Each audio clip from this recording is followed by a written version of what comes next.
না না, সে তো রাজাকারের বাচ্চা। রাজাকার রাজাকার খেলার দিন শেষ। টকশো কিংবা সামাজিক অনুষ্ঠানে সবখানে মতের মিল না হলেই যাকে তাকে বেয়াদব, রাজাকার ও অভদ্র বলতেন মানিক চৌধুরী। আমাদেরকে কি বলে? মৌলবাদী বলে। মৌলবাদী রাজনীতিকে যারা বিএনপি জামাতে করার যতই না ষড়যন্ত্র করুক, আমরা ভয় পাই না। রাজাকার রাজাকার খেলার দিন শেষ। মুক্তিযোদ্ধার সন্তান নাতিপুতিরা কেউ মেধাবী না, যত রাজাকারের বাচ্চারা নাতিপুতি হলো মেধাবী, তাই না? মন মতো হইলে মুক্তিযোদ্ধা, মন মতো না হইলে রাজাকার। এই দিন শেষ, ওই দিন আর নাই। এই কার্ড দিয়ে আর খেলার দিন নাই। এগুলো মানুষ আর খায় না এখন, এগুলো গিলে না আর। সাধারণ মানুষ বড্ড সচেতন। কি সরকার আছে? সরকারকে পালাতে বলে। লাফালাফি বেশি করবা না, 12 কোটিতে গাছের গোড়া আসতে নাড়া দেবে, মামু বাড়ি দিল্লি গিয়ে পড়বা। বাংলাদেশ থেকে পালিয়ে যাওয়া সাবেক প্রধানমন্ত্রী শেখ হাসিনাকে সাময়িকভাবে থাকার অনুমোদন দিয়েছে নয়াদিল্লি।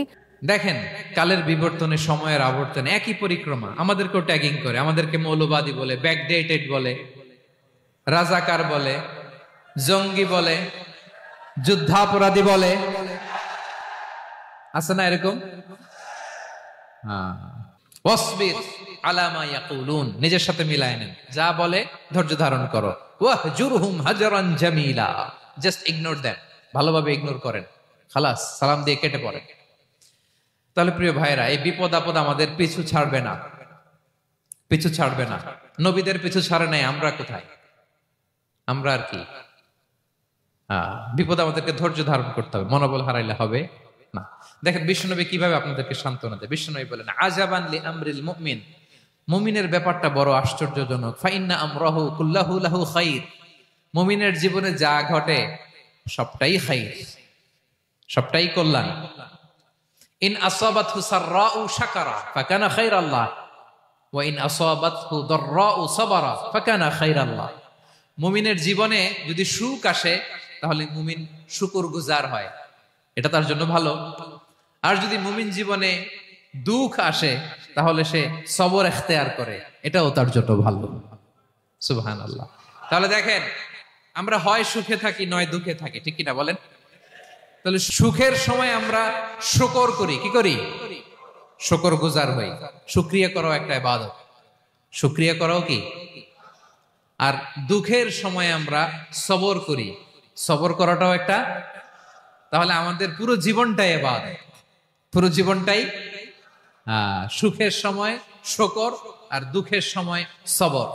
আওয়াজ করে বলেন, সুখের সময় শুকর আর দুঃখের সময়। এই দুই ইবাদত মুমিন জীবনে চলমান, কন্টিনিউয়াস, একটা উইন উইন সিচুয়েশন। কি বলেন? উইন উইন হয়ে গেল না? যেই পরিস্থিতিতেই থাকে আমাদের জন্য লাভ। আল্লাহু আকবার।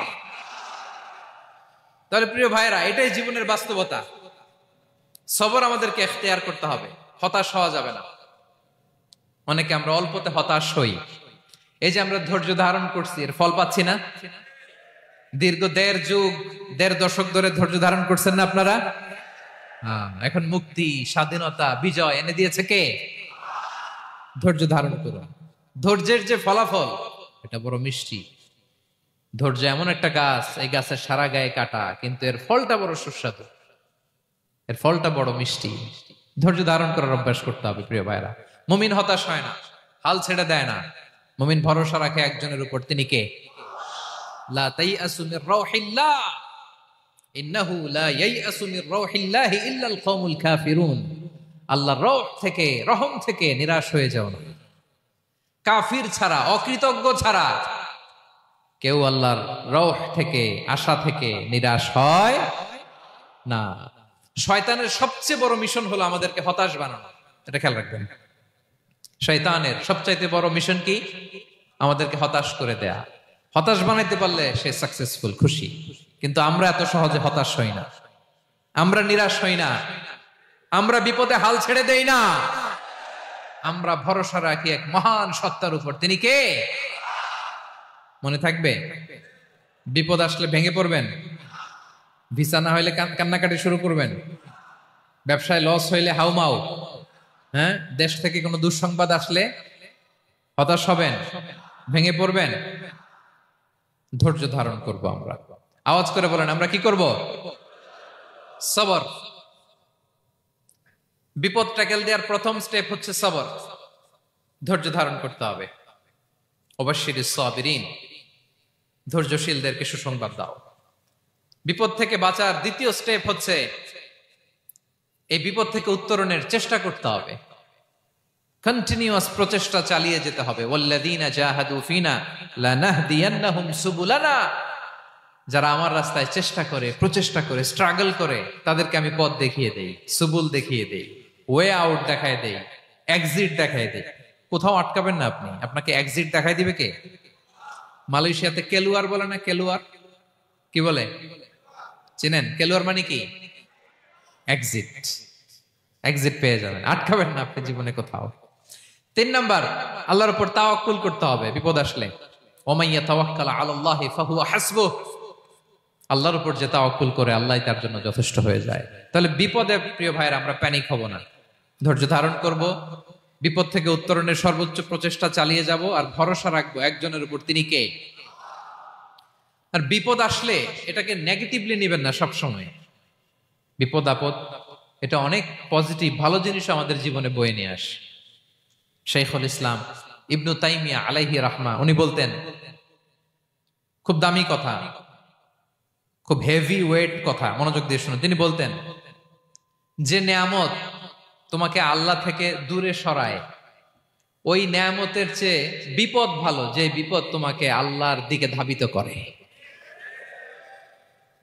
আই রিপিট, আমি আবারও বলি, যে নাজ নেয়ামত তোমাকে আল্লাহ থেকে দূরে সরিয়ে দেয়, সে নাজ নেয়ামতের চেয়ে ওই বিপদ আপদ ভালো যেই বিপদ আপদ তোমাকে আল্লাহর কাছে টেনে দেয়। তাহলে বিপদ আপদ আসলে আপনি হতাশ হবেন? আর কখনো দুঃখ করবেন? মোয়ারের ভাইয়েরা, আর মন খারাপ করবেন? আপনি খেয়াল করে দেখেন, বিপদ আসলে আমরা আল্লাহরে ডাকি বেশি। যখন অসুস্থ আপনি খেয়াল করেন তো, আল্লাহ আল্লাহ তুমি ছাড়া বাঁচানোর কেউ নাই, আল্লাহ আল্লাহ তুমি হেফাজত করো, আল্লাহ তুমি সুস্থ করে দাও। যখন লাইফ থ্রেট, দেখেন আপনি গুম হয়ে যেতে পারেন, আপনার কারাবন্দী করতে পারে, এরকম একটা বিপদের মধ্যে আছেন, তখন খেয়াল করেন তো আল্লাহর সাথে আপনার কানেক্টিভিটি, রিলেশনশিপটা কতটা ডেভেলপ হয়। কারণ বিপদে পড়লে আমরা আল্লাহরে ডাকি বেশি। তাহলে বিপদ আপদেরও কিছু পজিটিভ সাইড বা দিক আমাদের জীবনে আছে না নাই? অনেক পজিটিভ দিক আছে, কয়েকটা শেয়ার করি। 1 নাম্বার, আল্লাহ, 1 নাম্বার পজিটিভ সাইড তো বললাম, ইমাম ইবনু তাইমিয়া যেটা বললেন। এরপরে হচ্ছে মাঝে মাঝে আল্লাহ তাআলা আমাদের মর্যাদাকে আপগ্রেড করতে চায়, এলিভেট করতে চায়। আপনি ধরেন কোন একটা এয়ারলাইন্সের রেগুলার প্যাসেঞ্জার টিকিট কাটেন, মাঝে মাঝে হঠাৎ করে দেখবেন কাউন্টারে গেলে তারা বলে you are upgraded to business class, অথবা you are upgraded to first class. যেহেতু রেগুলার প্যাসেঞ্জার, অনেক মাইলস জমা হয়েছে, আপগ্রেড করে দেয়। তো আল্লাহ তাআলা মাঝে মাঝে চায় তিনি আমাদের মর্যাদাকে, র্যাঙ্ক, এটাকে আপগ্রেড করবেন। কিন্তু আমার যে আমল আখলাকের অবস্থা, ওইটা দিয়ে ওই আপগ্রেড র্যাঙ্কে যাওয়ার সুযোগ নাই। বুঝতেছেন কথা? আল্লাহ চায় আমার লেভেল একটু আপ করতে, কিন্তু আমার আমলের যে অবস্থা, এতে আমি ওখানে যাই না। তখন আল্লাহ কিছু বিপদ আপদ দিয়ে, পরীক্ষা দিয়ে বান্দাকে টেস্ট করে। ওই পরীক্ষায় যদি উত্তীর্ণ হন, সাথে সাথে আল্লাহ তাআলা আপনার লেভেল বা র্যাঙ্ক আপগ্রেড করে দেয়। সুবহানাল্লাহ পড়বেন না? তাহলে লাভ না লস? আওয়াজ করে বলেন, লাভ না লস? মুমিন জীবনের সব লাভ। যত বিপদ আপদ আপনাকে স্পর্শ করে, প্রতিটাতেই আপনার জন্য কল্যাণ। বিষ্ণু ইসলাম বলেন, মা ইউসিবুল মুসলিমা মিন নাসাবিন ওয়ালা ওয়াসাবিন ওয়ালা হাম্মিন ওয়ালা হুজনিন ওয়ালা আযান ওয়ালা গাম্মিন হাত্তা শাওকাতি ইউশাকুহা ইল্লা কাফারাল্লাহু বিহা খাতায়া। আপনার জীবনে যত দুঃখ, যত যন্ত্রণা, যত টেনশন, যত অ্যাংজাইটি, যত ইনজুরি, এমনকি গোলাপ ফুল পাড়তে যে ওখানে যে কাটা বাঁধছে, বরই খেতে যে বরই গাছে ওঠার পর যে একটা কাটা বিঁধছে আপনার হাতে, এর কারণে আল্লাহ তাআলা আপনার গুনাহ মাফ করে দেয়। সুবহান।